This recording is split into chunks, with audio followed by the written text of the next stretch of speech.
The Gremlins. Early one morning, Gordon's fire would not light. "I don't know what's wrong," sighed the firelighter. "There must be gremlins about." "What are gremlins?" asked Percy. "I don't know," Gremlins, said Edward, "are mischievous creatures that causes malfunction in aircrafts or other machinery, including us. Do you think we can find one?" "Pah," said James. "Gremlins don't exist. They're just an excuse when things go wrong, and no one knows why.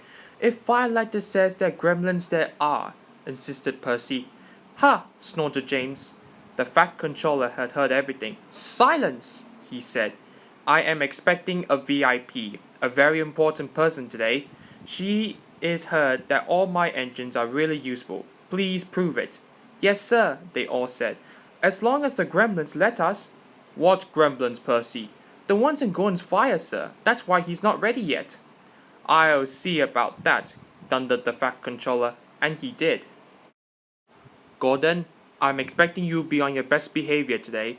You are to pull the very special coach for my special visitor, but no high speeds, please. She won't like that."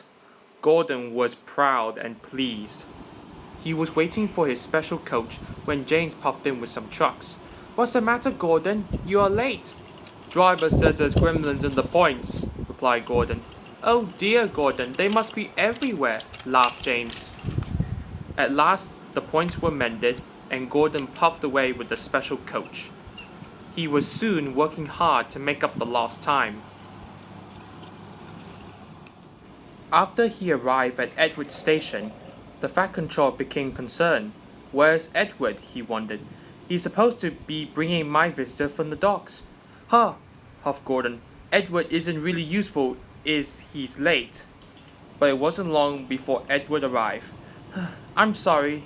A cow strayed on the line and we had to wait for the farmer to take her away.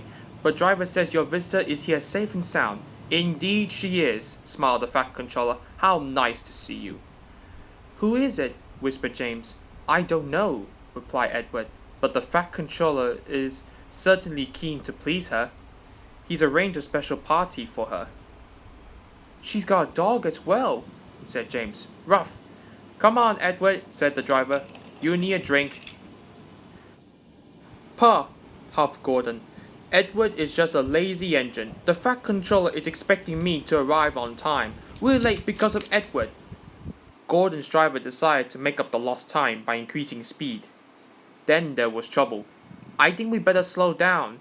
This is a bumpy part of the line, and it could make things uncomfortable for the VIP." And it did. She was taking a bath and the water was slopping all over the place. "Oh!" she cried. Gordon was very relieved to reach his final destination, where Henry was waiting to collect the Fat Controller and his special visitor.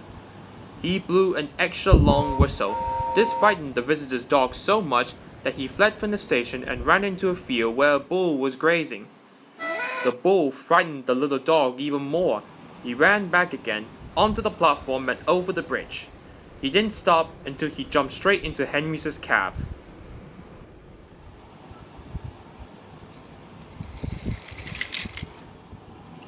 But he had a wonderful ride, all the way to the docks.